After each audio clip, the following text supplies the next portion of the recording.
Hey everyone, welcome back to the Scott Grant Show. And I'm here today in Stand Fast Studios with Jennifer Price. Hi! I'm busy running all these things at once. I'm so excited to be back. And Kimberly Clarke. Jackson. Yes, I'm here. Hi, good morning. Kimberly Clarke Jackson. And do you use that name for everything? Kimberly Clarke is more my business name, and now, domesticated, it's Kimberly Jackson. So let's just start right off with some COVID stuff, because COVID's popular. You had a beauty salon. Yes, for many years. And because of COVID, you decided to close it. I did, actually, before the major warnings come out, about 2 weeks prior to where the governor said we had to close, I went ahead and closed, mainly because I had an assistant who was a little bit up in age, very healthy though, and didn't want her to be exposed. Oh, well, that's very thoughtful of you. And how you obviously know other people in this business. This has been a tough time for the beauty parlor business? Oh, much.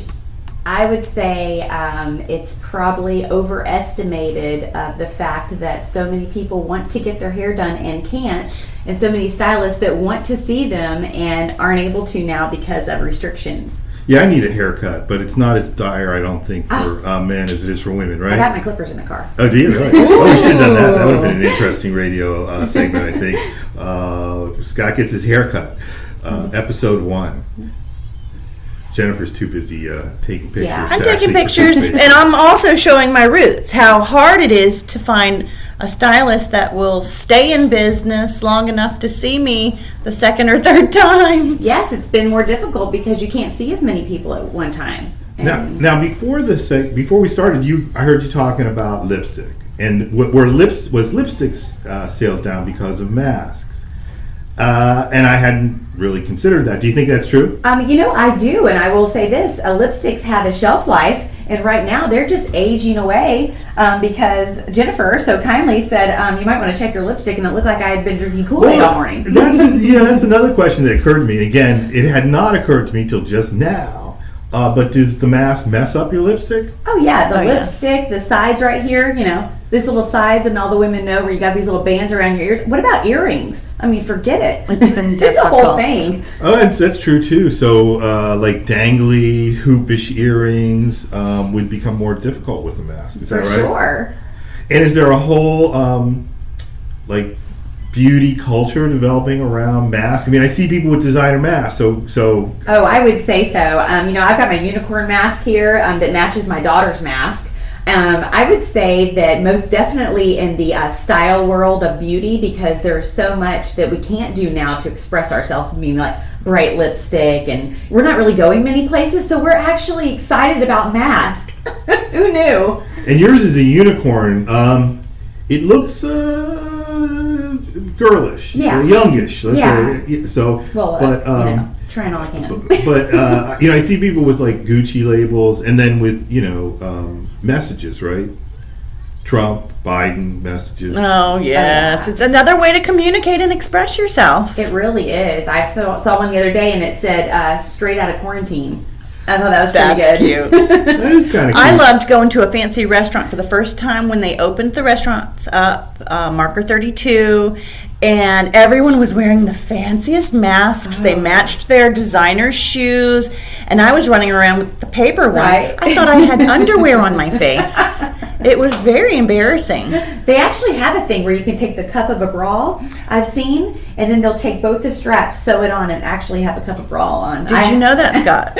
Actually, I had seen various types of underwear being used as masks in photographs, but I always figured it was just for the photograph. I didn't think people were actually out on the street wearing underwear as a mask.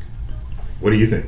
You guys are the experts. Yeah, I was just wearing the paper, and it just felt dirty and gross. It's kind of like you see periodically on social media. People love to post the kind of wacky pictures of male models in the wackiest of outfits. The balloon pants. And by balloon pants, were balloon pants a thing at one time? Oh, anything from the 80s. Hammer time? It was in the 80s. See, I'm not talking about those. I'm talking about the ones that actually kind of inflate. Make you look like an Oompa Loompa baby. Wow, that's a new style. Sometimes I feel like I'm wearing those. Well, I figure those things are just for the fashion show. Would Chris wear those? He might. He might turn that into a cape.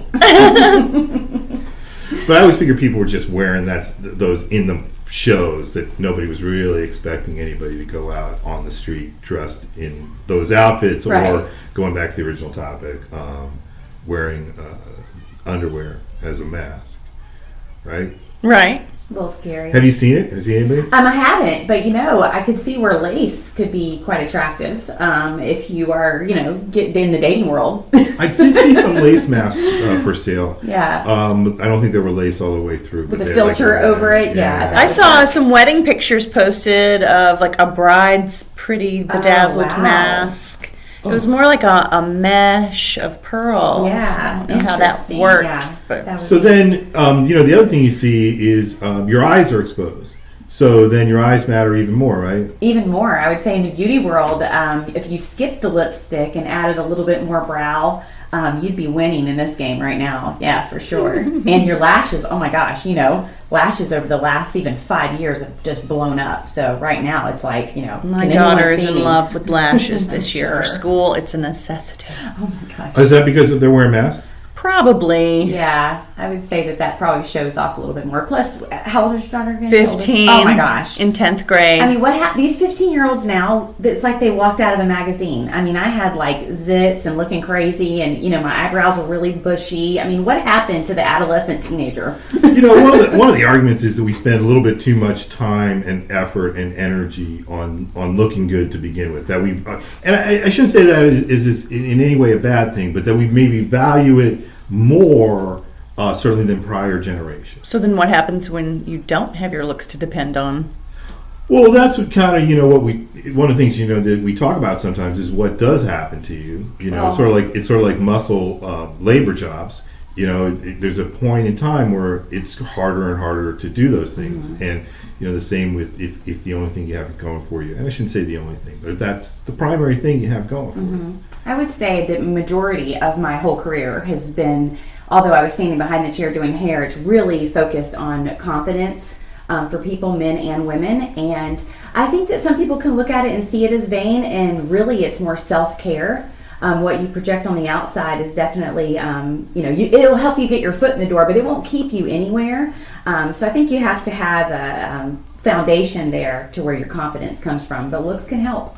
Confidence, that's interesting. So you get confidence from that. Well, Kimberly's been a huge force in building confidence in the community. Every year before school, she does a Cuts for Confidence event. Cuts for Confidence, where we have all school-age kids from K through 12 get to come and get a free haircut. It's not only a haircut, it's a confidence-building day where we don't just do wet haircuts and they're out the door. We blow dry the girls' hair. We put flowers in them. They sleep like, I'm doing a statue. They sleep like this at night so that they look beautiful the next day. And we've had hundreds of kids come in. This would have been our 13th year in a row.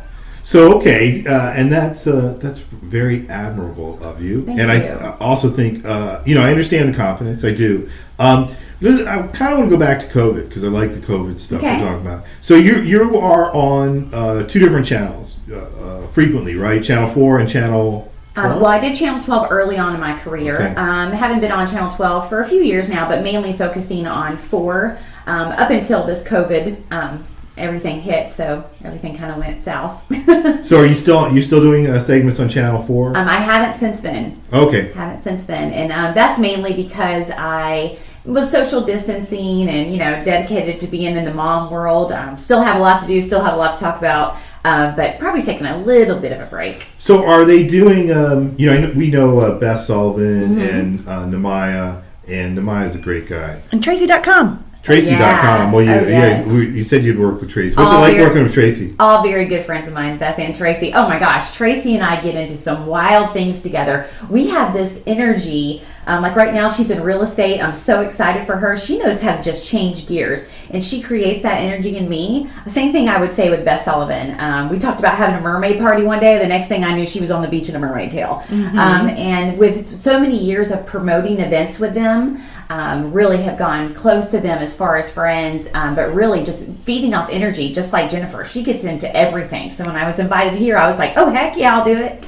Well, that's neat, and I'm glad you're here. Are they doing segments now, beauty segments on how to dress in the COVID environment? I wouldn't wouldn't say that they're doing segments on that. They have a different setup now where you actually, the last one that I shot was, I was selling hair color out of my car, which is what I started doing. And so they wanted to feature that. And Tracy put that package together for me. And we actually could not go into the newsroom anymore. It was shot before. So usually I'm doing a live segment in front of, the anchors or whoever, and it's always live. This was still live, but it was just me with a microphone talking similar to here. And it was about how we can create something different and still make money in the businesses that other people own as well as salons.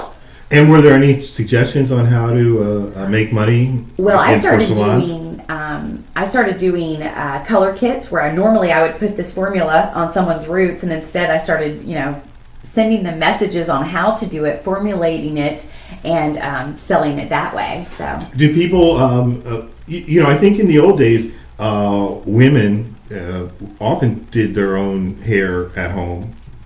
Oh yeah, and they still do. Do people still do that? I would say that they still do. One of the things is a luxury. That's what people forget. It's a luxury and a timeout. Stylists, they always say, touch way more hearts than they do heads. I had so many close relationships with my clients. That's been the hardest thing. Probably, going off into mom land is really leading this group of people that tell me I'm great every day. So now I just turn around and I look at the stove and I look at my kids and I'm like, I think I'm doing a good job. That praise is important. Yeah, it really is. And when you get used to it, you got to watch out because then it's very, fun. Kids don't feel that need. It can be very addicting. It can be, and it generally your family is not your biggest fan. Generally, they're like, keep up the level that you're doing, and then we need you to do more, but don't you dare drop down. There's a story I like to tell, and it comes up again, so let's do it.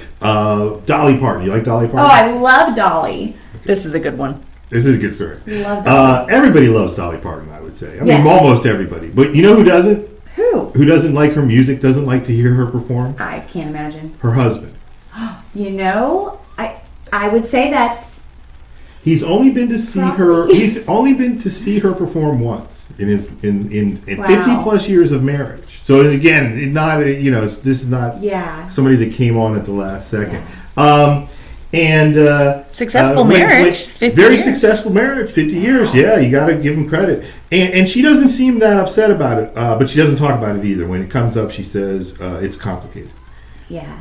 She probably likes the switch off, I would say, almost like, having to perform and make all these people, entertained and really happy. Whereas when she gets to her husband, he's not really worried about that. So she probably is able just to really be herself and shut off the character almost is what I would think. And not just the family. Sometimes people who have worked with us have wanted to get into the spotlight. So Work family. Yeah, the work family has wanted to get in the spotlight. So it's a different kind of support system. Different kind of support system. So you're doing a lot on social media. Tell us what do you do on social media? Well, I mainly do Facebook, Instagram. I've got into the TikTok. Which there's you're all doing these TikTok? TikTok mama. Now, what do you do on TikTok? Watch out. Well, I just did my first TikTok dance routine to the Cars That Go Boom from like 1980 I saw that one with your girlfriends. So we had not been out obviously in a long time. They came over and one of my friends, her teenage daughter is very much into it. And I was like, you know what? Let's do one. So we did this TikTok and it was pretty fun. And so, and how long is it TikTok? I've seen them, but how long can they be? You could do one for like 60 seconds, 15 seconds, and then you can edit it. I mean, it just makes it so creative, but it's quick, and that's what makes it fun. And I think especially for moms, there's this whole TikTok mom world. I've been wanting to get you on TikTok. Is there a TikTok mom world? Mostly what I see on TikTok, honestly, is people dancing. Yeah. And lip syncing to songs. Yeah. Is there more to TikTok, or is it just lip syncing? Do people actually sing, for instance? Mainly lip sync, but I think with the TikTok mom, I can see where I became attracted to it because it's fun, entertaining. I can get my kids into my social media, and they can, maybe later on, like we never know how long we're going to be here. If my kids look back at my social media, I want them to see that every part of their life that they were involved in, I picked the music or I did something fun for them. I think a lot of us are driven by that. I know every once in a while I think about, how many articles I've written that are on the internet, as well as these radio shows and some other things, presentations I've done. In some cases, where the sponsoring organization taped it and put it out. But in any event, it's kind of neat to have that. But the TikTok mom, the dancing, I can see you being really popular. You think? I think so. You're very gorgeous, mom. Well, thank you. And I will tell you that I pulled it together really quickly this morning. And I used to get up every morning and be glamorous. Not anymore. It's harder as a mom. Well, you look glamorous to me. Thank you. And Portia looks like she's ready to do some TikTok. Oh, let me tell you this little personality here. My husband and I, we are in for it, no doubt. She is a dancing queen. Well, I could see that, and I think sometimes moms and daughters dance together on TikTok. Have you done that, Jennifer, with your daughters yet? Not yet. Yeah. But that's a thing too. They call me cringy. Cringy? Oh, because you're cringy, because you're cringeworthy. I'm I can cringeworthy. see that, yeah. My kids are preteens and teens. Yeah. Yeah. I think it's a way to bond. I don't ever want to cross the line where my kids think I'm their friend. Right. My mommy, you hear me? See, in mommy world, you go potty and you do all this. Your vocabulary just backs up.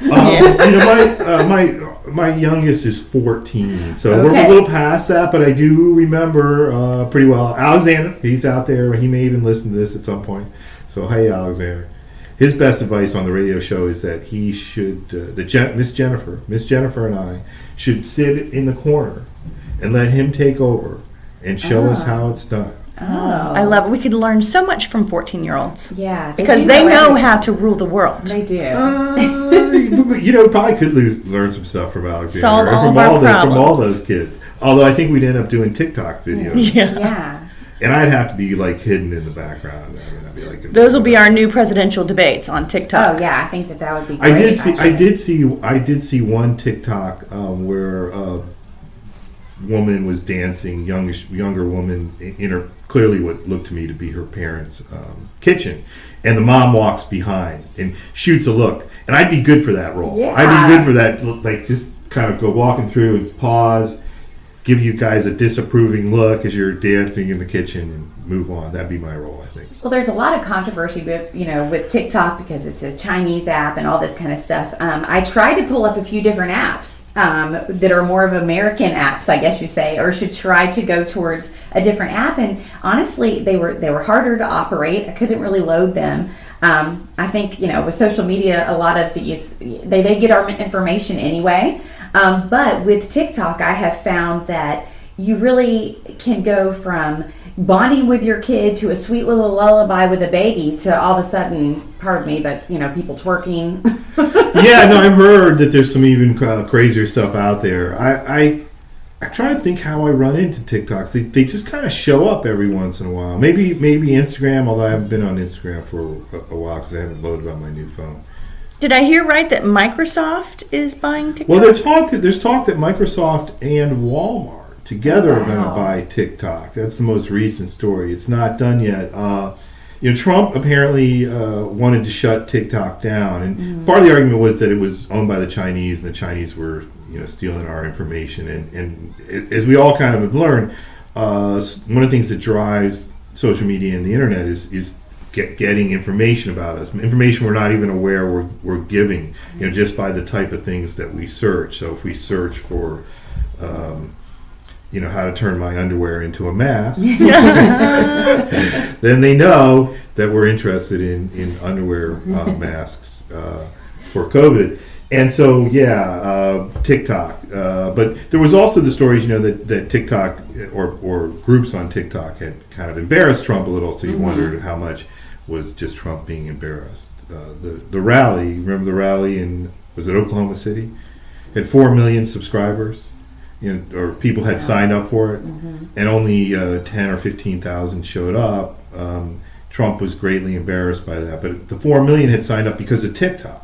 There were 2 separate groups on TikTok promoting that people all over the world, reserve I think a free ticket. Yeah. To Trump's rally in Oklahoma City, and at the peak, they had 4 million people coming. Some people think that's why he shut down TikTok. So you guys are looking at me like you don't know the story. Apparently, one of the groups was a a South Korean pop band, Okay. San something or other. They were telling all of they're hugely popular.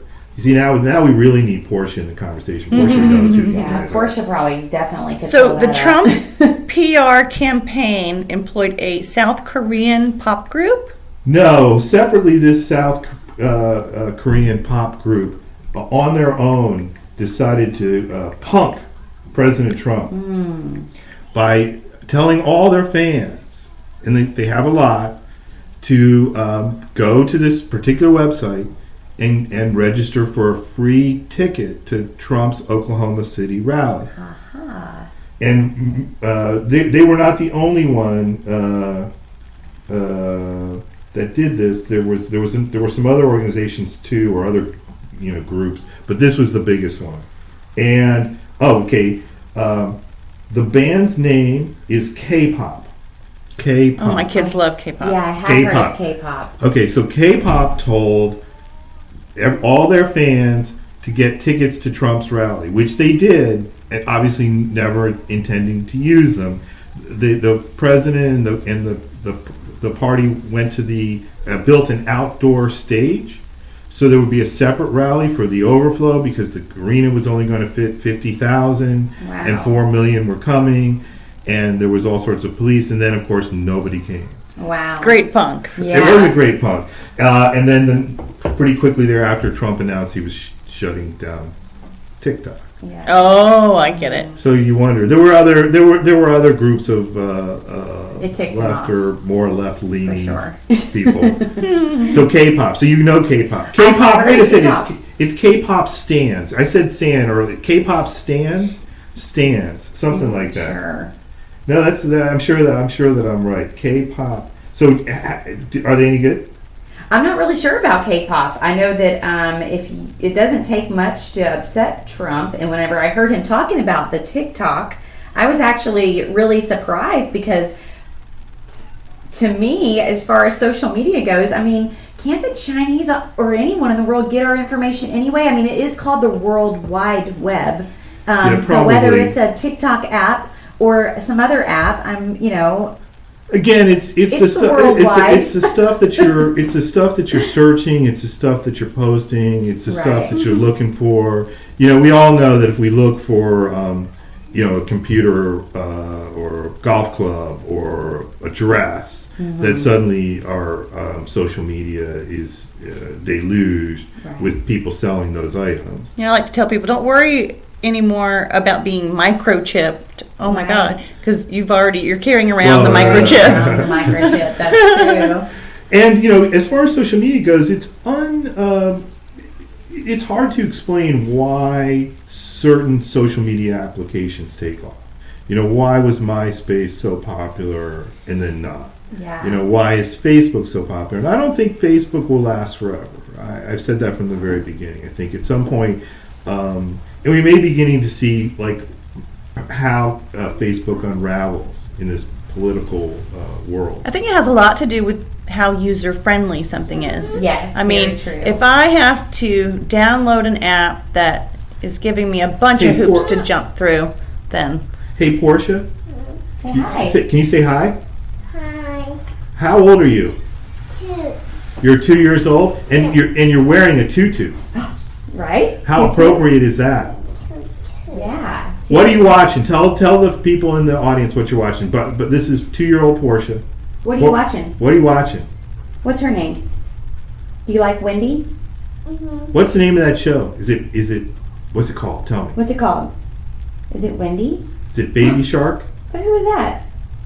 Oh, Baby Shark. Oh, we're not watching Baby Shark. She's zoned in. You got to be careful here because somebody. My son was too young for Baby Shark. But I understand Baby Shark is a huge thing. Did Audrey watch Baby Shark?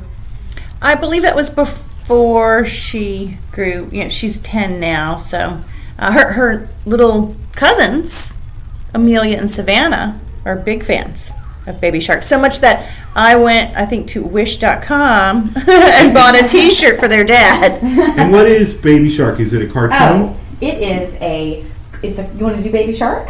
It's a viral song. Yeah, it's a song that you cannot get out of your head. Careful. And careful. I think I've heard bits of it, but I'll try and avoid listening to it too often because I don't want to get in my head. I get stuck in my head, and it will not come out. Right. Well, this is one not of those. just music. Jennifer will tell you I get certain thoughts stuck in my head, and I'll talk about them. I'll talk about them for days, sometimes weeks. My family shuns me.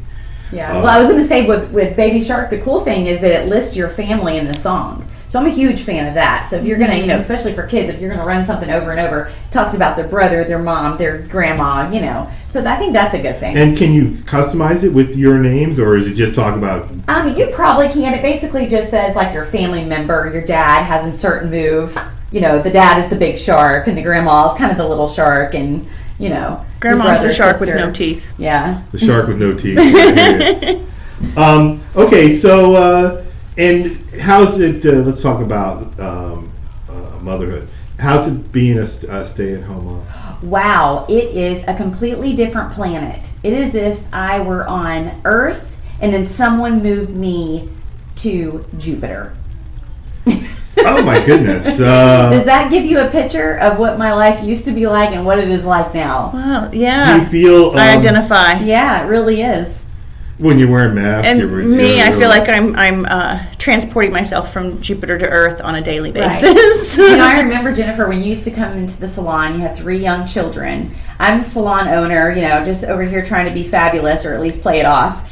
And I really had no idea that we lived on different planets. Mm-hmm. And I see clients now that, came into the salon. And one thing I'm so thankful for when I look back, I always was at least tried to be very patient with the moms that came in. I was never like, oh, you're late, all this kind of stuff. Because I thought to myself, I just had to get up and get ready myself this morning. This person's they dropped off kids, they went to work, now they're here, and they just want their roots gone. It's a totally different planet. It is. And I think as, each generation ages, they realize, we all start off with pretty lofty goals and expectations, and kids are a hard dose of reality. No, I love when childless people give me parenting advice. I just smile and thank them and giggle a little because I know it's just a matter of time. Oh yeah. And everybody does that. Everybody thinks they're going to be different and better. And I think generationally we get better slowly over time. But everybody thinks they're going to be this great parent. They go into the gym and eating this really specific diet is easier when you're single. Mm-hmm. You get a spouse, makes it a little more difficult with kids, man. Kids are like, bam, change your life in a heartbeat. And Portia's just absolutely gorgeous. Well, thank you so much. Is this your only child? No, I have 2 children. Okay, I have Anastasia, which is 5, and then I have Portia, which is 2. And going from one child to the next child is also just as different. I used to ride around in a BMW hot red convertible with my Chihuahua. I mean, who is that chick? I would look at her and be like, yeah. Sounds like that movie. What's the movie? Legally Blonde? That's the one. She was so Legally Blonde. But I do have to say, Kimberly Clarke achieved being the most popular stylist in Jacksonville. Thank you. To the Jacksonville local celebrities. Were you? She was the Renee Parenteau of the stylist world. I feel like I stopped closer to on top or at the top when my husband and I were going back and forth about me not working anymore. Obviously my schedule went way down, and then I thought, if I am ever going to let it go, I would rather not have the drop, which eventually happens because you can't balance it all. You just, I think that's the thing. I see these books, it's like, balancing mommyhood and career and this and that. No. But there's that book has 5 easy steps. No. Oh, yeah. I like to tell people about parenting with multiple children that you cannot give 100% of your attention to each child. You actually have to split it, or work, career, and kids. You're giving 50% of yourself to each. Well, I see that with your kids, and when Austin and Alexander are home together, they constantly pull. Each one wants your attention. So they want that doesn't 110% that of your doesn't attention. change. And doesn't change as they get older. I'm just warning you. Maybe at some point it does. Oh, God. But I did not notice it in my own family with my sister, so I don't think it ever changes. Everybody's always competing for attention. It's a little like social media. Oh, very much so. I have 3 older stepchildren, also my or bonus kids, I like to say. One of the hardest things for me letting go of my career is I so wanted to be an example, and I think I still am to some degree. But there's a part of me that's like, I want them to see me go to work. I want them to see me network and all these things that I was focused on. But I also have to remember I did 25 years of that. And then now I'm home and sometimes get macaroni and cheese thrown at me, and I'm like, hold on a second. I used to be fabulous. And I have to remember I still am. It's just in a different way. Well, you always put 110% of your intention. Right. You're fabulous. Thank you. Absolutely fabulous. Well, it is a different world, and I have learned so many different things. And I will say this as far as anyone who maybe is in my position or thinking about going in that direction. I used to kind of laugh at myself with clients. I would say, like you were really able to do both. I feel like with Jennifer, Mommyhood, and then you had, San Marco magazine and the Beaches magazine. I was like, man, how did I just made it look good. Oh, you did. You really did. You sold that, and it worked great. But I look back and I think I used to kind of be the butt of my own joke, and because I wasn't really a good cook. And I didn't really clean well. And the reason why is I didn't have to do those things. I should not say this, but too much money on having a housekeeper whenever it was just me. But I wanted to be at work. And so I thought, well, I'd rather have 2 hours with someone making them feel and look fabulous than cleaning my house. Well, guess what? I didn't learn to do a lot of those things till now. Well, all 3 of us can probably agree that our career is a child of sorts. It's our baby. Oh, Yeah, I think so.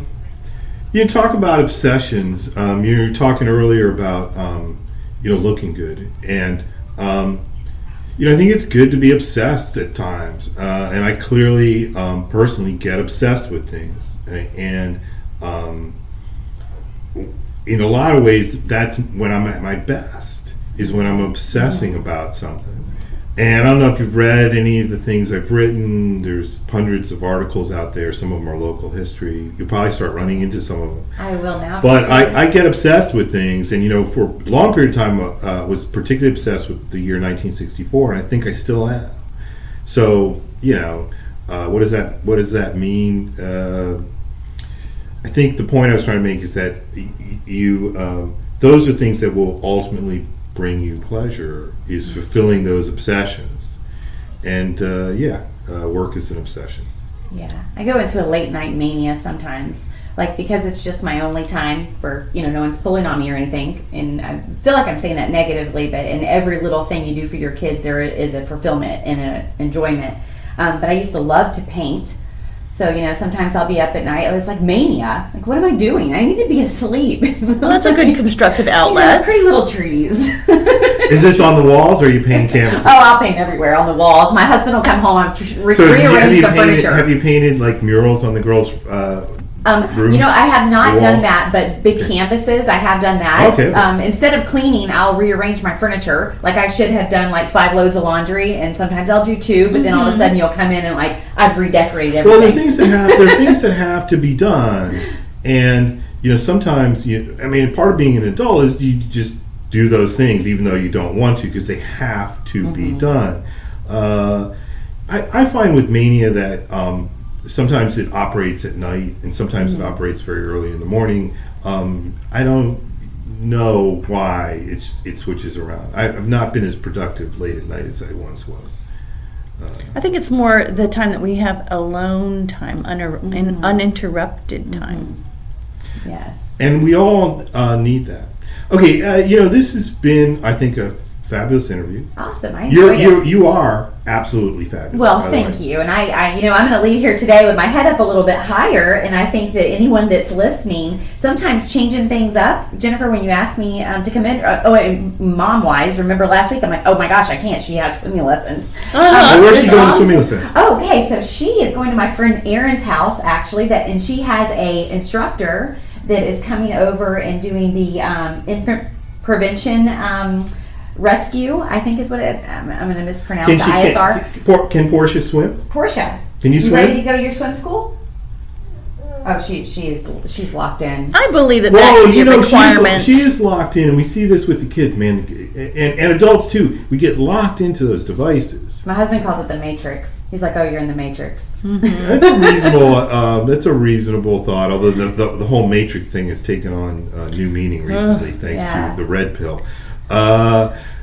Yeah, there's a The bunch of QAnon stuff. There's a bunch of conspiracy theories out there. Yeah. One of which uses the term the red pill. Actually, the red pill society, red pill group. The Red Hats. No, that Red Hats is entirely different. Okay. Red Pill is men. They were just here in August in Jacksonville at the ice rink. They had a convention. Okay. Red Pill convention. Yeah, the Red Pill. Sorry, in the Matrix, I guess. And I don't believe I've ever watched the Matrix entirely, went completely through. But at some point, you have an option to take a blue pill and remain blithely unaware of what's going on, or take a red pill and see the world as it is. Okay. And so, yes, the Red Pill group professes to show you the way the world is, which is, if it is, then I really would rather take the blue pill. Yeah. Sounds very Alice in Wonderland. Yeah. You know, there is some Alice in Wonderland, and all great ideas repeat. One of my favorite biblical passages is from the book of Leviticus, and the passage is, "There is nothing new under the sun." Now think about it. This is 3,000 years before Christ, and Leviticus has decided there's nothing new. Yeah. And now we want to think 5,000 years later. Well, I know what is new. TikTok. TikTok and the third season of the Scott Grant Show, which cool. thank you so much, Kimberly, for being our Yeah. first guest. Oh, awesome! Thanks you for coming. having me. You were great. You were thanks. absolutely great. And I'll start looking for you on TikTok. Okay, you do that. That was fun.